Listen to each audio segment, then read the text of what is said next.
Brand new Pokémon Presents is coming to us this week, and it promises to give us an insight into the future of Pokémon.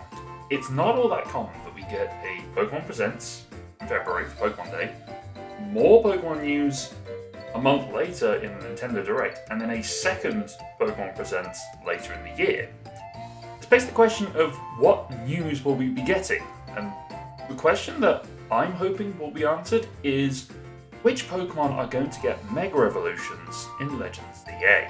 This has been one of the harder questions and most debated ones that the internet has had as we close in on Legends ZA releasing in October. There have been reveals galore, but so far there's nothing official, so I thought I might as well throw my thoughts out into the world before we have the Pokémon Presents. I apparently have form with my ZA guesses, having guessed 2 of the starters. Admittedly, it was 2 in one trio and 1 in another trio.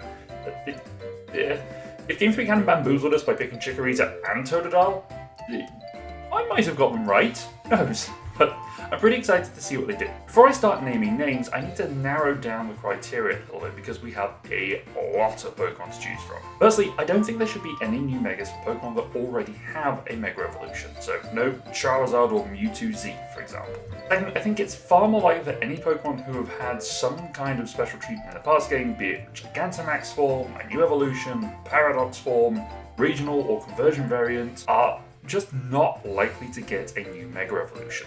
Although there are 2 exceptions. More on that later. It's not impossible for a Pokemon to have had some sort of special treatment to get a Mega Evolution. Mega Salamence and Roaring Moon exist. Meowth has 2 regional variants and a Gigantamax form. And Duraludon got Archelodon just after getting a Gigantamax form, and just after Gigantamaxing as a thing just stopped existing. Precedent has been made, but I think for a Legends game, it's more likely there's going to be some focus towards older Pokemon, and I think on that front, that means that no Pokemon from Generation 7 onwards are likely to get a Mega Evolution. Gen 7 onwards is just a little bit newer, which means we're less likely to see those Pokemon come up. They're a little bit fresher in the memory of the fans, and the fact that we're in Lumio City suggests to me that we're going to have, at the very worst, a national dex that's based in Kalos, or we might end up with a regional dex for Kalos. Again, there are exceptions. We've had regional variants for Pokemon like Decidueye, and that was Gen 7, but I think it's far more likely that we're going to be focusing on Gens 1 through 6. And if anything, I'm going to be prioritizing Gen 5 and Gen 6, because no Pokemon after Gen 4 got Mega Evolutions, apart from the fairly useless Mega Ordino and the event-only Mega Diancie.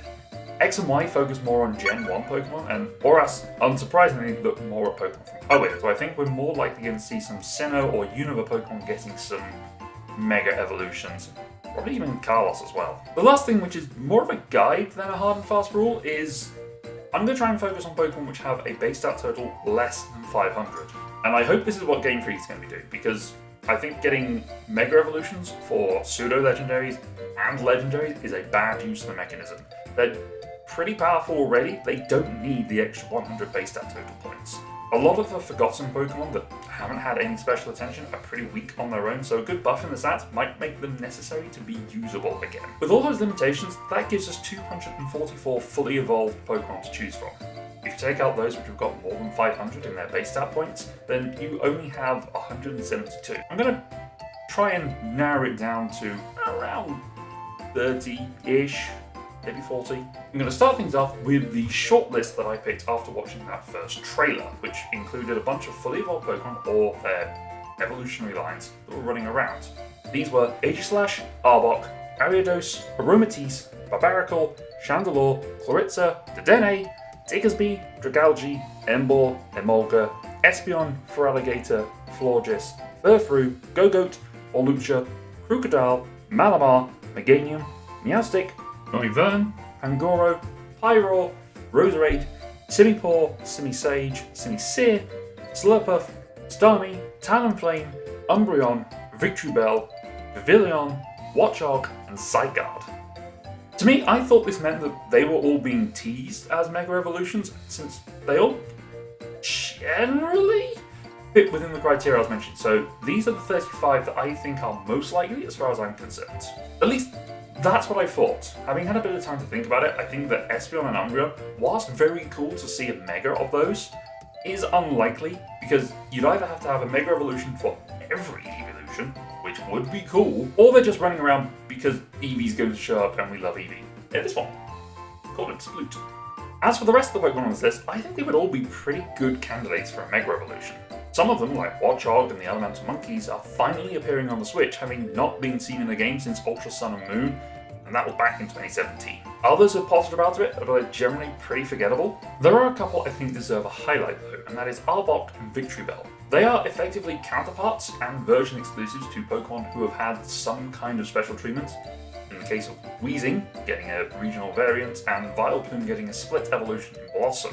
Okay, Victory Bell, or at least Bellsprout, has a whole tower named after it, but that's not what I'm looking at for the purposes of this list.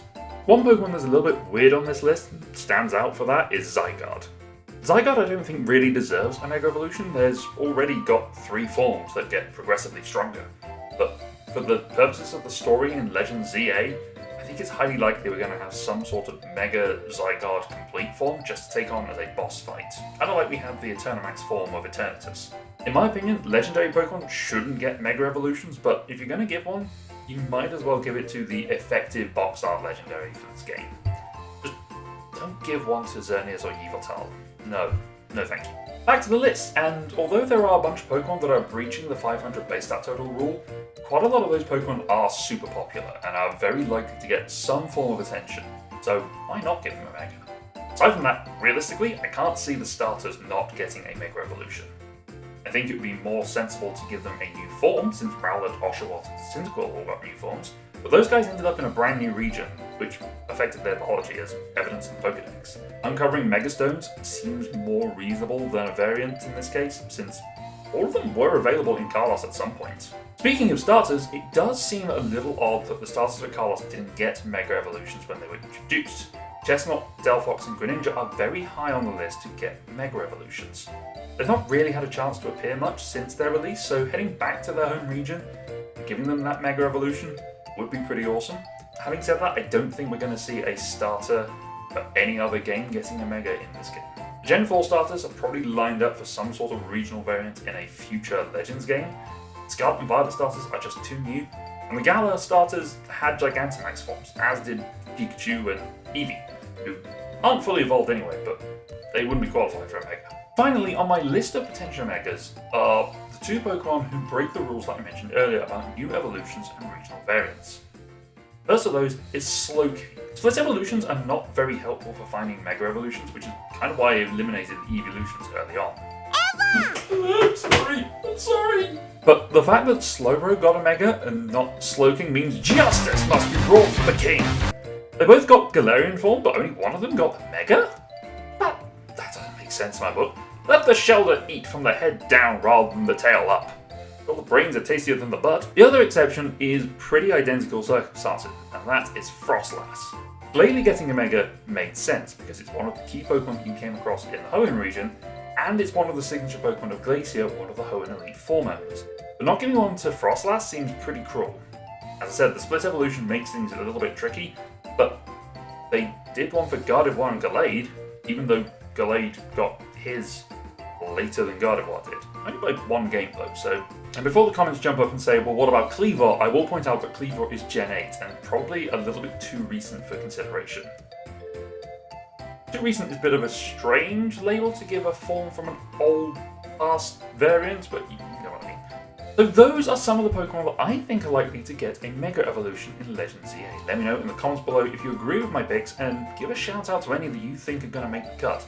Hopefully, we're going to find out 1 or 2 in the next week's episode of Pokémon Presents, so until then, thank you very much for watching, subscribe if you haven't already, and I'll see you again very soon.